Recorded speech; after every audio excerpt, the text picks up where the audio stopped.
बिना चाशनी, बिना मावा, ना कोई पनीर का यूज़ हुआ है, ना ही यहाँ पे हमने मिल्क का यूज़ किया है। फिर भी मावा के फ्लेवर के बिना चाशनी वाली तिल की गजक आज हमने बहुत ही आसान तरीके से और सीक्रेट इंग्रेडिएंट डालकर इतनी खुशखुशीत बनाई है कि मुँह में जाते ही घुल जाएगी।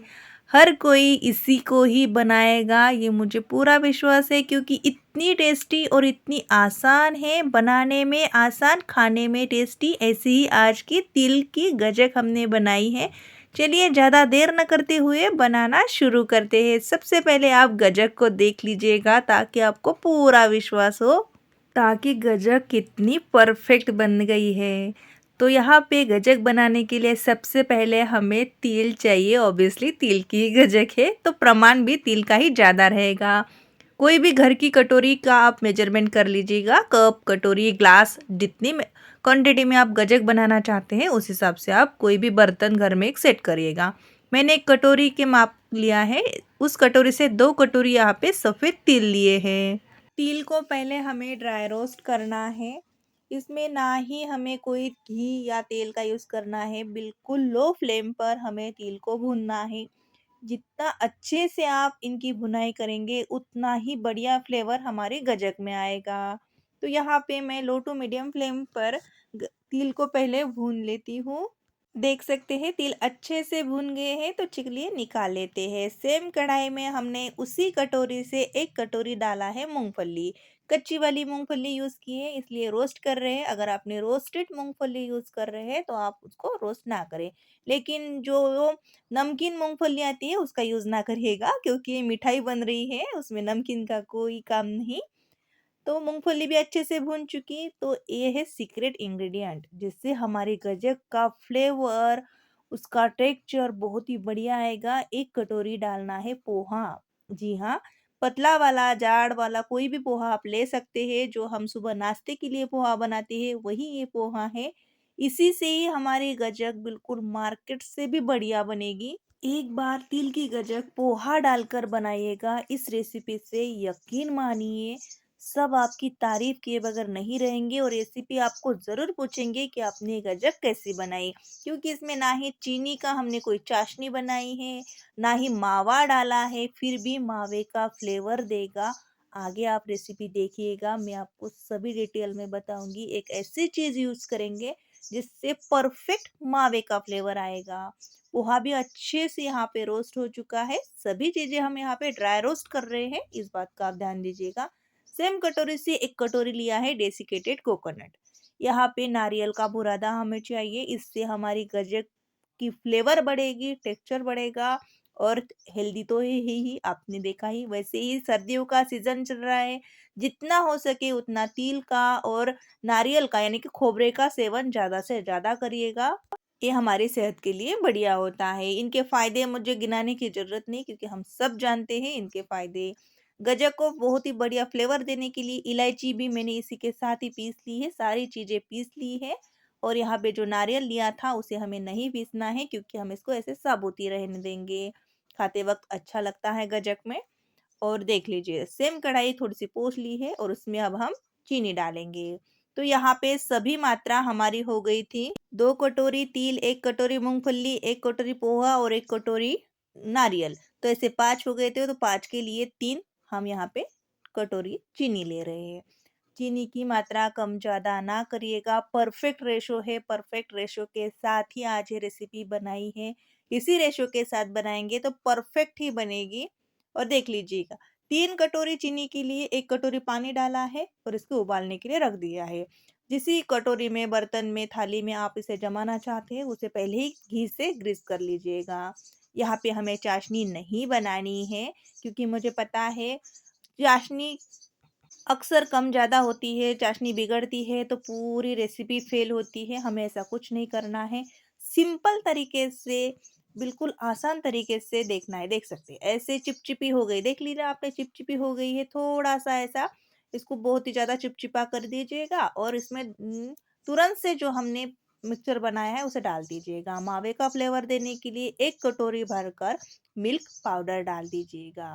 सभी चीज़ें अच्छे से मिलाइएगा। इस स्टेज पर गैस को बंद करना है ताकि हमें मिलाने में थोड़ा-सा वक़्त मिल सके और ये ज़्यादा पके नहीं। अब यहाँ पे हमें इसको अच्छे से मिलाना है। डेसिकेटेड कोकोनट भी डाल दिया है, यहाँ पे हमने दूध का पाउडर भी डाल दिया है। अब यहाँ पे अगर आपके पास मावा है और आप मावा डालना चाहते हैं तो इस स्टेज पर मावा डालिएगा। लेकिन अक्सर घर में मावा नहीं मिलता है और मार्केट से मावा लाएँगे तो उसकी अ, शुद्धता की गारंटी हमें नहीं होती है, तो सिंपल मिल्क का पाउडर डाल दीजिएगा। इसमें मावे का ही फ्लेवर देगा, वही टेक्सचर आएगा, वही सॉफ्टनेस आएगा। और उसके लिए इस स्टेज पर 2 चम्मच यहाँ पे घी डाल दीजिएगा। घी डालने से हमारी गजक में एक चमक आएगी, एक सॉफ्टनेस आएगा, एक रिचनेस आएगी, जिससे खाने में बहुत ही बढ़िया लगेगी। देख सकते हैं, इसका टेक्सचर देख लीजिएगा, अच्छे से मिला दिया है। अब यहाँ पे अगर आपने थोड़ा-सा चीनी को कम भी पकाया हो तो कोई जो ज़्यादा दिक्कत की बात नहीं, इसको थोड़ा-सा ज़्यादा पकाइएगा। है ना आसान? नहीं तो अगर हम चाशनी में लगेंगे तो चाशनी थोड़ी-सी भी गाढ़ी हो गई तो गजक पूरी तरह से फ़ेल हो जाती है। तो इस तरह से बनाइएगा ताकि आप पहली बार भी गजक बना रहे हैं फिर भी परफेक्ट ही बनेगी, क्योंकि तरीका ही इतना आसान करके मैंने आपको बताया है। देख सकते हैं, इसको अब हमें पकाना है। जब तक पकाएंगे तब तक ये कढ़ाई को छोड़ ना दें। मिलाना हमें वक्त ये फेल भी नहीं होगी और हमें धीरे धीरे से पकने में, इसको सीखने में टाइम भी मिलेगा। ऐसी ही आसान आसान सी रेसिपी मैं आप लोगों के लिए लेकर आती हूँ, तो प्लीज़ हमारे चैनल को सब्सक्राइब करिएगा ताकि आप भी ऐसे ही आसान रेसिपी बहुत ही सिंपल तरीके से घर पर बना पाएँ। यही मेरा मिशन है कि कठिन से कठिन रेसिपी भी आपको सिंपल तरीके से बताओ, ताकि आप भी बहुत ही सिंपल तरीके से और झटपट ये घर पे बना पाए। तो देख सकते हैं, इसको हम पका रहे हैं, 2 से 3 मिनट हो चुके होंगे लगभग के करीब। गैस की फ्लेम लो ही रहने दीजिएगा ताकि आराम से पके। और देख सकते हैं, पहले से थोड़ी सी गाढ़ा लग रहा है। मैं बिल्कुल भी वीडियो को स्किप नहीं कर रही हूँ, ना ही फास्ट कर रही हूँ, ताकि आपको ये अच्छे से समझ में आ जाए। देख सकते हैं, अच्छे से ये गाढ़ा होने लगा है। ऐसा गाढ़ा हो जाए, इसने कढ़ाई को छोड़ने लगा तो तुरंत ही इसको घी से ग्रीस किए हुए प्लेट में डाल दीजिएगा और उसको ऊपर से कटोरी से प्लेन करना है। उसके ऊपर चाहे तो ड्राई फ्रूट्स डालिएगा, वरना इसको प्लेन भी रहने दे सकते हैं, ऐसा कोई बात नहीं है। या फिर आप डेसिकेटेड कोकोनट भी इसके ऊपर डाल सकते हैं, जैसे आपकी मर्जी। अच्छे से कटोरी से मैंने इसको प्रेस कर दिया।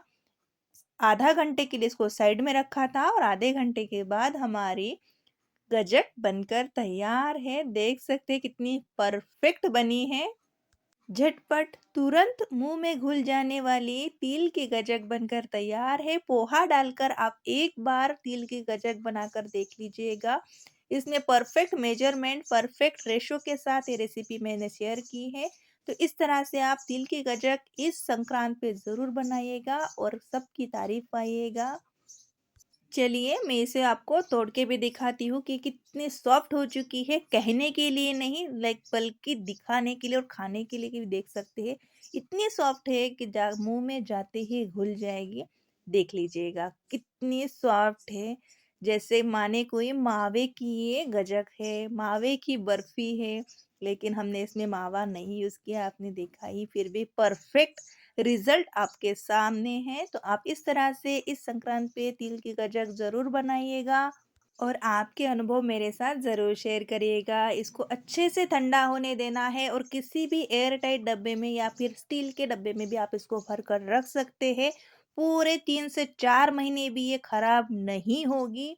तो चलिए, मिलते हैं ऐसी ही नई और इंटरेस्टिंग रेसिपी के साथ। तब तक अपना और अपने परिवार का ख्याल रखिए। और हाँ, अब तक अगर आपने स्वातिस फैमिली किचन को सब्सक्राइब नहीं किया है तो प्लीज़ चैनल को सब्सक्राइब कर दीजिएगा और रेसिपी अच्छी लगे तो लाइक और शेयर भी कर दीजिएगा। मिलते हैं नई वीडियो में, तब तक नमस्कार।